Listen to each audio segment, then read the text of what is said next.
भक्ति के मार्ग में उपवास का कोई महत्व नहीं। भगवान राम ने कहा है व्रत की आवश्यकता नहीं। तो पूर्ववासियों ने पूछा फिर क्या करना चाहिए?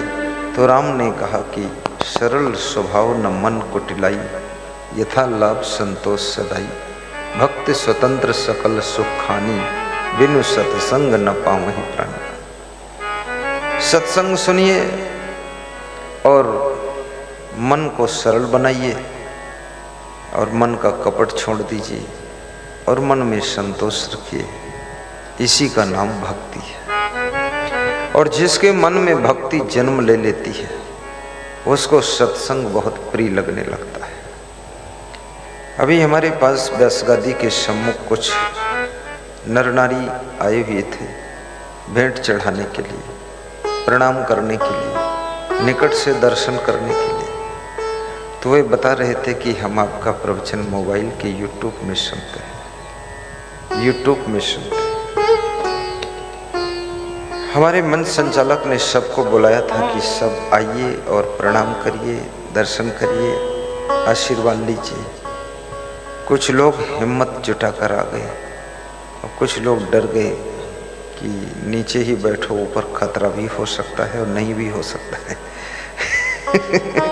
और नीचे बैठे रहे क्योंकि उनको ऐसा लगा नए नए महात्मा है, पता नहीं कौन मंत्र मार दे, बुद्धि फेल हो जाए, घर द्वार भूल जाए, क्या होगा तो सब नीचे सुरक्षित बैठे ही हैं। और कितने लोगों ने सोचा कि पहले प्रवचन सुनूंगा और प्रवचन सुनने के बाद आशीर्वाद लूंगा और प्रवचन यदि अच्छा लगेगा तो दंड छेड़ दूंगा और नहीं तो नहीं दूंगा। ऐसा भी सोचा है। सबके मन में प्रेम तो है। जब तुम्हारा मन प्रवचन के बिना संतुष्ट नहीं होता है, भोजन खाने से, कपड़ा पहनने से, बिस्तर पर सोने से भी मन में एक भूख रह जाती है कि सत्संग सुनना है। और सत्संग सुनने की जिनके अंदर भूख जगती है तो समझ लेना उनके अंदर भक्ति पहले से पैदा हो चुकी है। भक्ति की पहली सीढ़ी ही सत्संग है। भक्ति का फर्स्ट स्टेप सत्संग है। प्रथम भगति संतन कर संगम। और सत्संग यदि अच्छा लगने लग जाए तो दुनिया में तो तुम रहोगे लेकिन तुम्हारे भीतर दुनिया नहीं रहेगी। तुम दुनिया के भीतर रहोगे और तुम्हारे भीतर दुनिया नहीं रहेगी। तुम इस दुनिया से अलग हो जाओगे। सबके साथ में रहोगे लेकिन मन सबके साथ से अलग रहेगा। लोग तुमको कहेंगे कि अलग जैसे दिखते हो। दिखते क्या हो, अलग जैसे हो ही।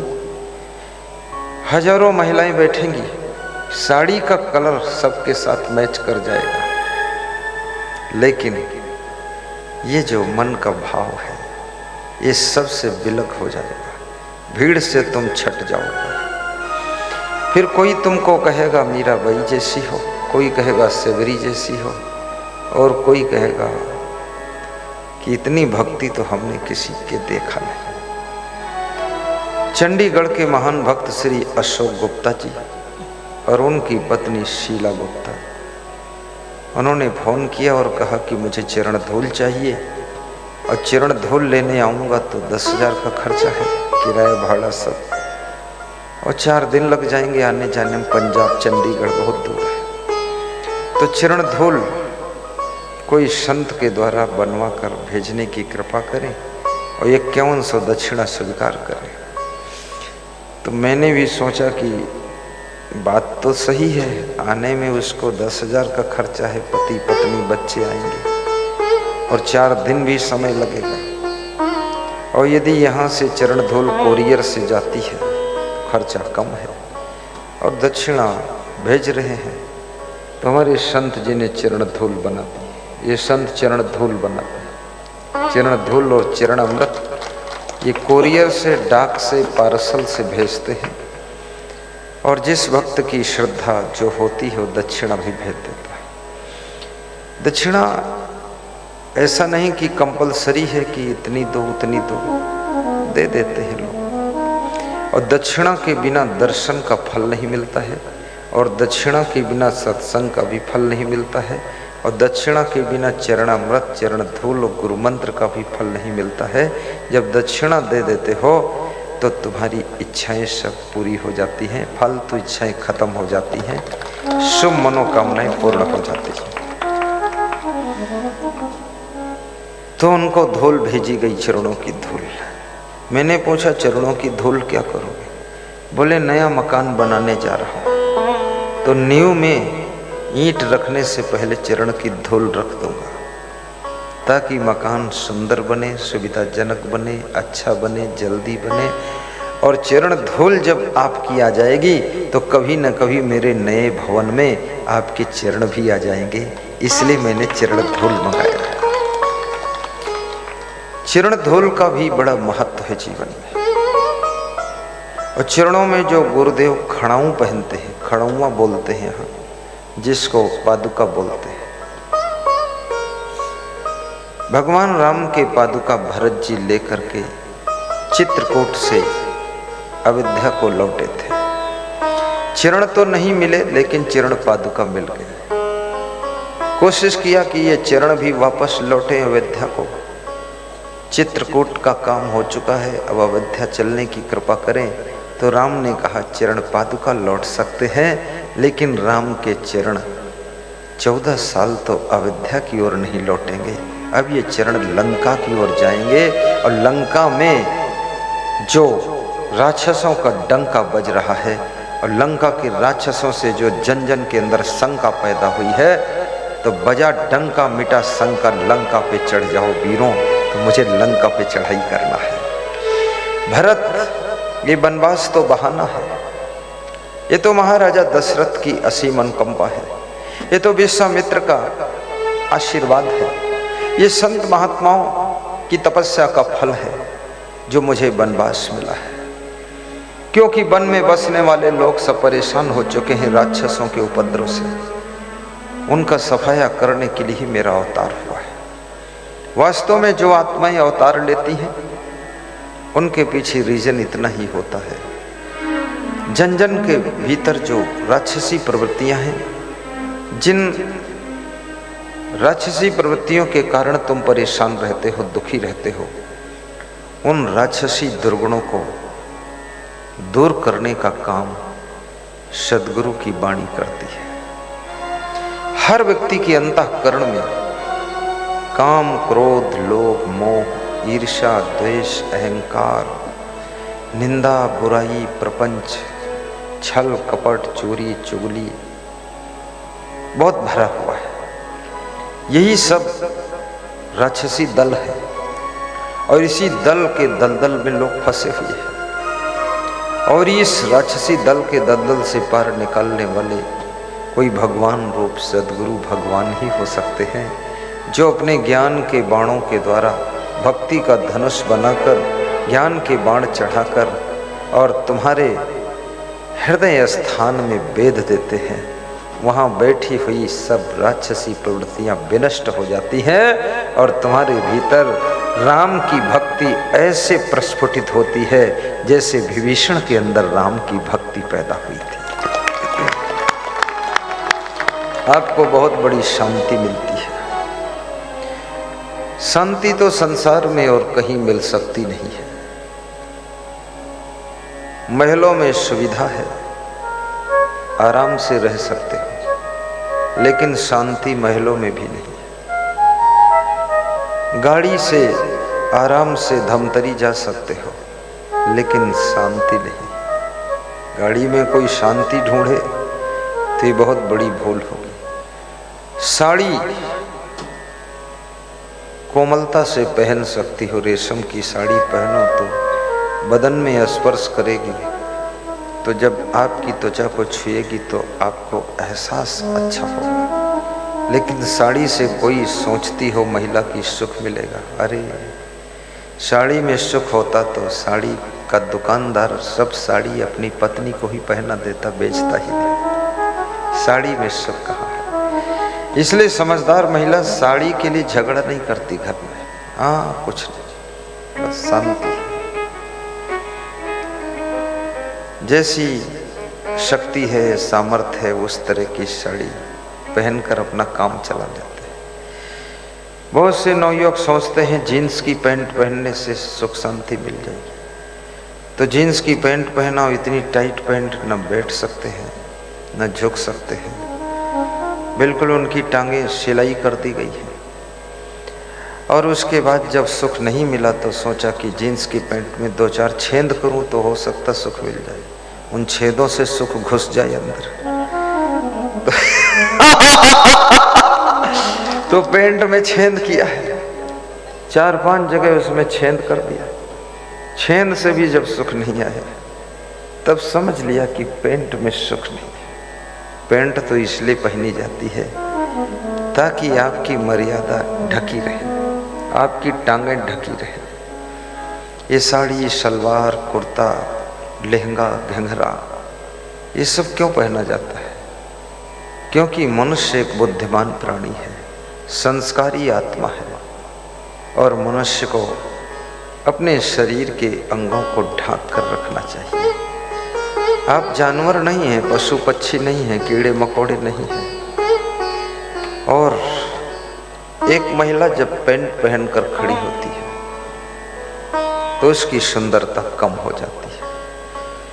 अब तो कितनी इतनी फूहड़ स्त्रियां हैं जो चड्ढी पहनकर खड़ी होती है, बहुत नालायक है, बिल्कुल बेशर्मी आ गई, चड्ढी पहने हैं, सब नंगा हो गई है।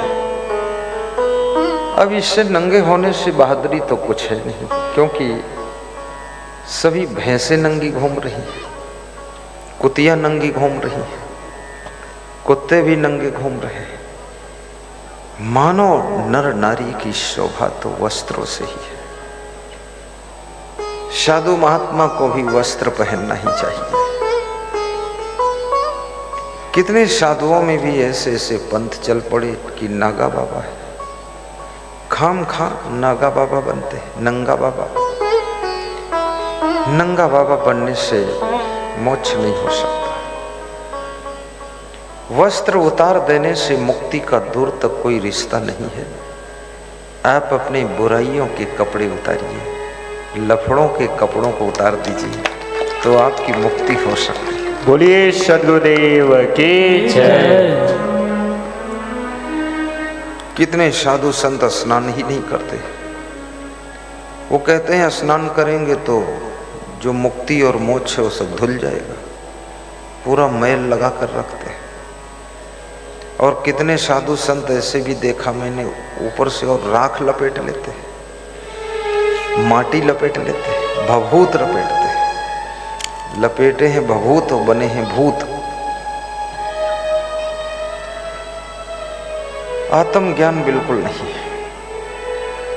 बीड़ी पी रहे हैं, सिगरेट पी रहे हैं, गांजा पी रहे हैं, कपड़ा पहनना तो छोड़ दिया लेकिन गांजा पीना शुरू किया। मैं एटा जा रहा था, मैनपुरी तरफ, उत्तर प्रदेश में एटा जिला है। तो वहाँ एक नदी के पास में गाड़ी रुकी, पुलिस जवानों की कुछ बदला बदली हो रही थी। तो 2-3 बाबा आ गए, बड़ा सूखा सूखा शरीर, एकदम रोगी जैसा शरीर। हमने कहा तुम बाबा हो? बोले हाँ। हमने कहा कमजोर दिख रहे? बोले कमजोर हैं इसलिए कमजोर दिख रहे। तो तुम ब्रह्मचारी हो? बोले पूर्ण ब्रह्मचारी, सदा ब्रह्मचारी। तो मैंने कहा ये ब्रह्मचारी इतना कमजोर कैसे है? गांजा पीते हो क्या? बोले गांजा खूब पीता। शरीर पर कोई कपड़ा नहीं है, कमर में थोड़ा सा कपड़ा है। शरीर के कपड़ों को त्याग कर दिया है, लेकिन गांजा की आदत को त्याग नहीं किया है। जिसे त्याग करना चाहिए उसको त्याग नहीं कर रहे हैं। तो मैंने उनको फल फ्रूट दे दिया, मीठा दे दिया। दक्षिणा देने की भी इच्छा थी, लेकिन मैंने सोचा मेरे पैसे से भी गांजा खरीद कर पी जाएगा, क्या करूं। संत के पास में कोई नशा नहीं होना चाहिए, और संत का मन सुमन होना चाहिए। और संत हो या भक्त हो, अपना विवेक जागृत कीजिए। जब विवेक जागृत हो जाता है तो तुम्हारा सारा जीवन सुनियोजित हो जाता है।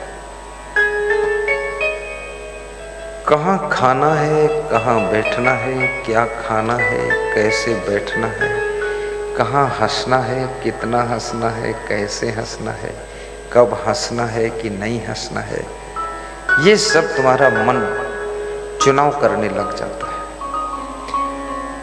याद रखना, हंसना भी ठीक है, लेकिन कुछ ऐसे स्थान है जहाँ हंसना ठीक नहीं।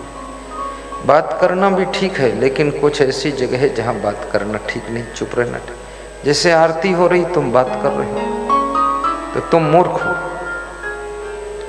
तुम चंडाल खोपड़ा हो, क्योंकि आरती चल रही है, सब लोग आरती कर रहे हैं, हाथ जोड़े हैं, और तुम 2-3 जने बात कर रहे हो।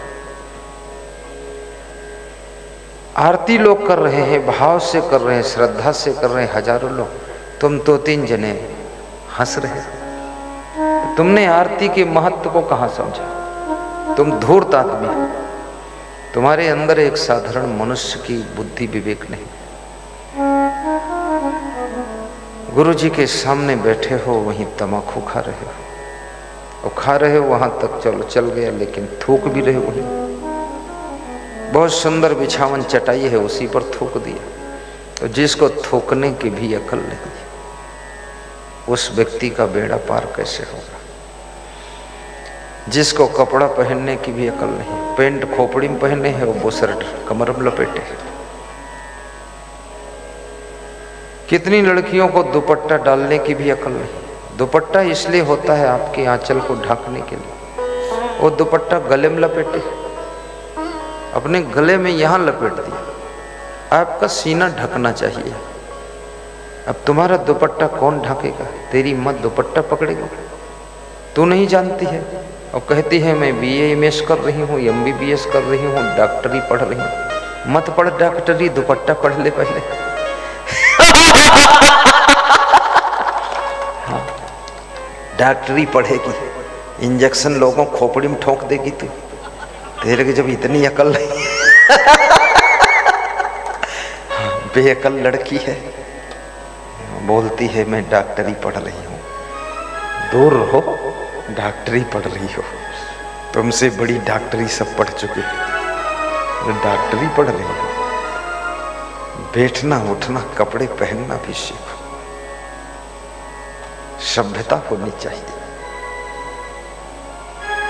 कितनी लड़कियों को मैंने देखा वो दुपट्टा कमर में बांध लेती है और पहलवानों की तरह ताल ठोकती, आइए कुश्ती हो जाए। इतना तेरे को मालूम नहीं कमर में दुपट्टा को बांधा है? कमर में बांधना ही है तो फिर रस्सा बांध ले। कमर में दुपट्टा बांधा जाता कहीं? ये फालतू का बकवास, ये रहने गहने का ढंग नहीं है। याद रखना, मीराबाई भी तो नारी थी। आज राजस्थान में, पूरे भारत देश में मीरा के गीत गाए जाते हैं। शूर्पणखा भी नारी थी, आज पूरी दुनिया में उसकी निंदा बुराई की जाती है। मीराबाई बनो, शिवरी बनो, सती सावित्री बनो, लेकिन शूर्पणखा मत बनो, कैकेयी मत बनो, मंथरा बन करके सबका घर मत बिगाड़ो, और कैकेयी बन करके अपने पति को परलोक मत पहुंचाओ, विधवा मत बनो, और शूर्पणखा बन करके दूसरे पुरुष में मोहित होकर नाक कान मत कटाओ।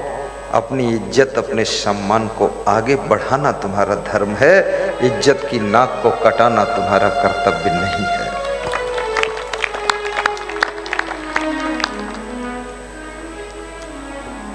हमारे सदगुरु विशाल देव लिखते हैं कि भोगत ख्वाहिश बढ़त है। संसार का ये अटूट सत्य है कि भोगों को भोगने से भोगों को भोगने की ख्वाहिश बढ़ जाती है। जैसे आपने यदि कभी गुड़ाखू नहीं घिसा है, उत्तर प्रदेश में कोई गुड़ाखू घिसता ही नहीं, गुड़ाखू का नाम भी नहीं जानते हो। यूपी में वहाँ गुड़ाखू चलता ही नहीं। तो उनको गुड़ाखों की याद भी नहीं आती। लेकिन छत्तीसगढ़ और उड़ीसा, ये दो प्रदेशों की स्त्रियों का प्रिय नशा गुड़ाखू है। वो मंजन करे ना करे लेकिन गुड़ाखू का ही मंजन घिस देती है। शाम को भी गुड़ाखू घिसती है और सवेरे भी घिसती है। पति भी घिसता है और पत्नी भी घिसती है। दोनों आमने सामने बैठकर कंपटीशन पर घिसते हैं। पति कहता मैं 1 डिबिया घिसा हूं, पत्नी कहती तो क्या घिसा, मैंने 2 डिबिया घिसा है। अब दोनों, वो घसियाइन है, ये घिसू राम है। हाँ, ये घासी लाल और वो घसिया बाई, और दोनों घिस रहे हैं।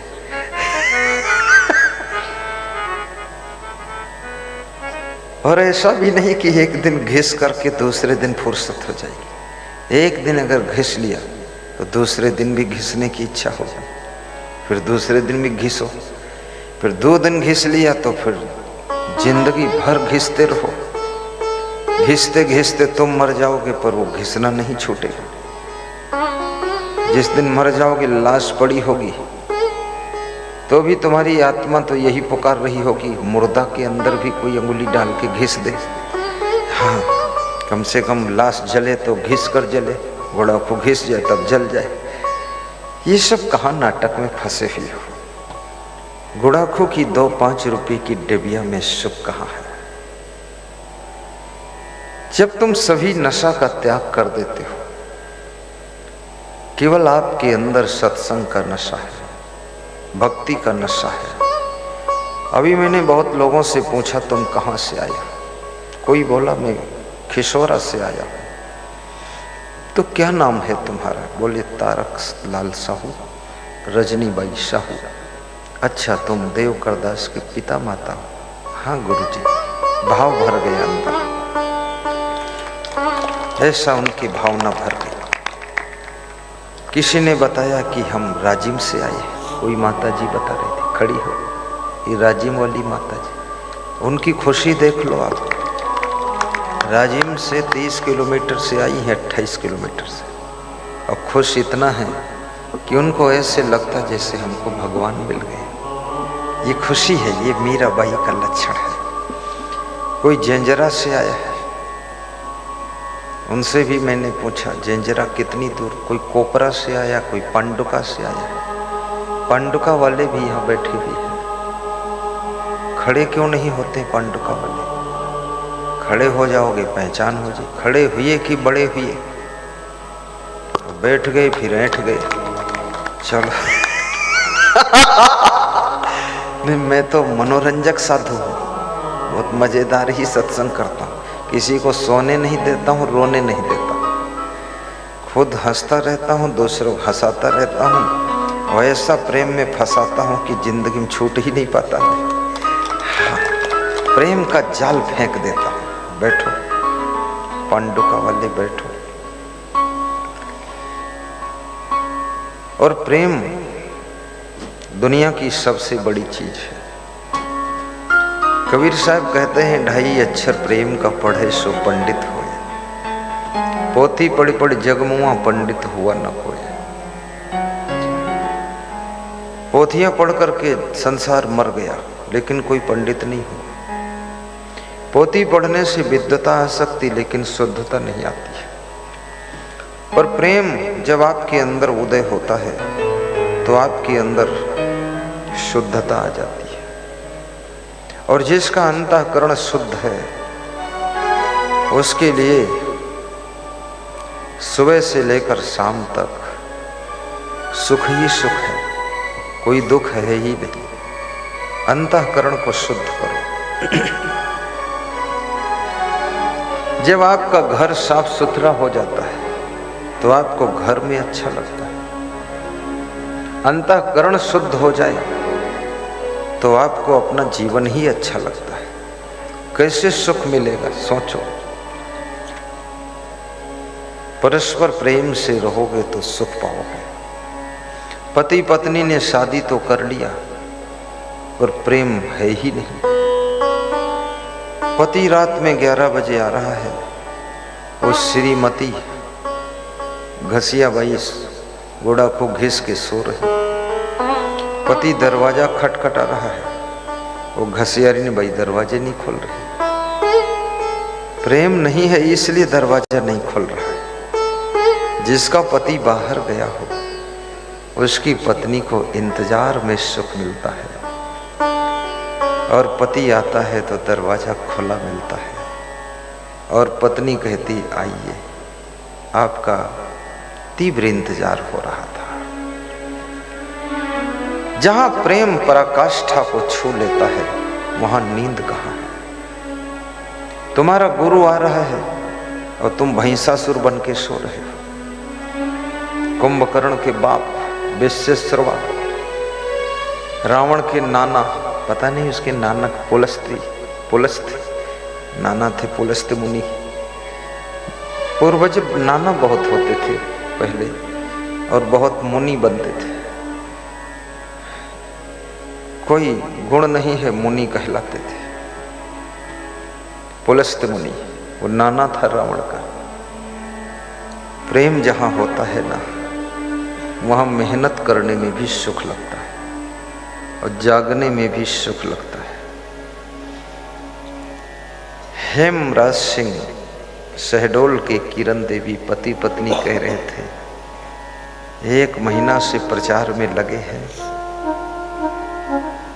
तो हमने कहा सो लिया करो। बोले सो लिया करो, इतनी खुशी है कि नींद आती ही नहीं, थोड़ा सो लेते हैं फिर ठीक है। हमारे भूषण साहू, नारायण साहू का भी यही हाल है, अंजनी कुमार का भी यही हाल है। गुरु के आगमन की खुशी में, अन्यथा इस मौसम में दोपहरी में भी नींद बड़ी मीठी आती है। आप भोजन करो 12 बजे, फिर ऐसी मधुर मधुर नींद आती है, बेहोश करती है आंखें। लेकिन गुरु की याद में और गुरु के आगमन की खुशी में नींद लाखों कोस दूर भाग गई और प्रसन्नता इतनी है। भूषण साहब कह रहे थे कि हमको आपके आने से आश्चर्य भी होता है, मुझे उम्मीद नहीं थी कि आप आओगे मेरे यहाँ। हम जैसे एक छोटे भक्त के यहाँ क्या आप आओगे? मैंने कहा सेवरी से छोटे नहीं हो और मैं राम से बड़ा नहीं हूं, और सेवरी ने बेर खिलाया था और तुम्हारे यहाँ अंगूर खाता हूं, ये तो सबसे अच्छी बात है। सेवरी को जो श्रद्धा थी राम के चरणों में, आज के भक्त को उससे कम श्रद्धा नहीं है। बस फर्क इतना है कि कोई तुलसीदास ग्रंथ लिखने वाला नहीं तो सेवरी की आस्था से भी आस्था अधिक आज भी भक्तों को है। भक्त ये सोचता है क्या ना ले आऊं, गुरु जी को खिलाऊं, फल खिलाऊं। और कितने भक्तों ने मेरे प्रेम में मकान बनाया है कि गुरु जी आएंगे तो रहेंगे कहाँ, और गुरु जी आएंगे तो मेरे मकान में रहे। मेरा मकान पवित्र इसलिए बना देता हूं। और उस मकान को बनाने के लिए सिरतोड़ मेहनत किया है, दिन रात पसीना बहाया है। फिर भी मन खुश नहीं है जिस दिन गुरु जी आ जाते हैं, दर्शन हो जाता है और अपने मकान में उनको सोया हुआ देखते हैं तो ऐसा लगता है कोई फरिश्ता सो रहा है, कोई भगवान। और भवन तब तक भवन है जब तक भवन में रहने वाले घर मालिक का मन श्रद्धा भाव से नहीं भरा है, तब तक वो केवल भवन कहलाता है। और जब भवन के भीतर रहने वाले भक्त का मन श्रद्धा भाव, भक्ति भाव, प्रेम भाव, सेवा भाव से भर जाता है तो वो भवन फिर मंगल भवन हो जाता है, भक्ति भवन बन जाता है, सेवा सदन बन जाता है। फिर उस भवन में रहने से सुख मिलता है। यदि आपका भवन केवल भवन है तो उस भवन में रहने से तुमको केवल सुविधा मिलेगी, लेकिन भवन में रहने वालों का मन श्रद्धा भाव से भर गया, सेवा भाव से भर गया, प्रेम भाव से भर गया, भक्ति भाव से भर गया, तो फिर वो भवन सुविधा के साथ साथ सुख देने लग जाता है, शांति भी देने लग जाता है। इसलिए मंगल मूल गा दो। अमंगल दमनो सेवक सदन स्वामी आगमनो। मंगल मूल अमंगल दमनो सेवक सदन स्वामी आगमनो। मंगल भावन अमंगल हारी जय जय जय गुरु देव तुम्हारे। मंगल भावन अमंगल हारी द्रवहु सुदशरथ अजर बिहारी। जिस भवन में गुरु का आगमन हो गया, सदगुरु का पदार्पण हो गया, वो भवन भक्ति भवन बन जाता है। वो भवन मंगल भवन हो जाता है। फिर उस भवन में कभी अमंगल नहीं होता। जिस भवन में भक्ति प्रवेश कर गई, जिस सदन में सेवा प्रवेश कर गई, और जिस घर में गुरु की कृपा प्रवेश कर गई, वो घर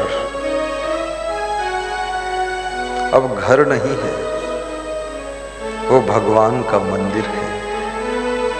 उसमें रहने वाले लोग नर नारी नहीं है, वे नर के रूप में नारायण हैं और नारी के रूप में नारायणी है। वे पुरुष पुरुषोत्तम हैं, वो महिला घर की महिमा है, और वो घर अतिथि को भी सुख देता है, मेहमान को भी सम्मान देता है। संसार से जब तुम जाओगे तो ये घर साथ नहीं जाएगा, ये धन साथ नहीं जाएगा, ये गाड़ी, ये साड़ी, ये लाड़ी, ये बाड़ी, ये कोई साथ नहीं जाएगा। छूटेगी संपत्ति यहाँ की यहीं पर, तेरे कमर में न धेला रहेगा। लेकिन उस घर में रहकर, भवन में रहकर जो तुमने भक्ति किया है, वो भक्ति के संस्कार, जो सास ससुर की सेवा किया है, उस सदन में रहकर उस पुण्य के संस्कार, सेवा का पुण्य इस अविनाशी आत्मा के साथ में जाएगा, और ये आत्मा उसी सेवा के पुण्य से, भक्ति के पुण्य से भविष्य में सुख प्राप्त करेगी। ऐसी जगह जन्म होगा जहां भक्ति भवन होगा, जहां लोग शाकाहारी होंगे, जहां सत्संग पहले से होता होगा, जहां पर गुरु सहज आते होंगे, क्योंकि यहां से जो भक्ति लेकर आत्मा गई है वो भक्ति के भवन में ही जन्म लेगी, अब इधर उधर वो जन्म नहीं लेगी। बोली सद्गुरुदेव की जय। और मनुष्य जीवन खासकर भक्ति के लिए ही मिला है। ये जीवन रोने धोने के लिए नहीं है, ये सोने के लिए ही नहीं है, केवल खाने पीने भोगने के लिए नहीं है, चिल्ला चोट मचाने के लिए नहीं है कि रोज चिल्लाते रहो, रोते रहो, धोते रहो, सिसकते रहो, आंसू ढुलकते रहें, चिल्लाते रहो। और दुखी रहो, टेंशन में रहो, ये कोई जिंदगी है? अरे मनुष्य की जिंदगी में खुश न रह सके तो अब कहाँ तुम खुश हो सकोगे? जहाँ इतनी स्वतंत्रता है, मेहनत करो, सुंदर घर बना कर रहो, सुंदर सोफा खरीद कर रखो, उस पर बैठो, डाइनिंग चेयर और टेबल लगाओ, उस पर बैठ करके अंगाकर रोटी, अरसा रोटी, खपोरी रोटी, मुठिया रोटी खाओ और उड़द बड़ा, मूंग बड़ा, दही बड़ा खा खा करके 2 बड़ा खाओ, कितना आनंद आएगा। पर मनुष्य जीवन आलस्य में बिता दिया, कुछ भी नहीं है। बड़ा भी खाया तो इतना खाया, 100 बड़ा खाया, खाया 100 बड़ा, फिर बीमार पड़ा और खाट पे सड़ा, और किसी ने कुछ कहा तो उससे लड़ पड़ा। रोज कांखते रहो,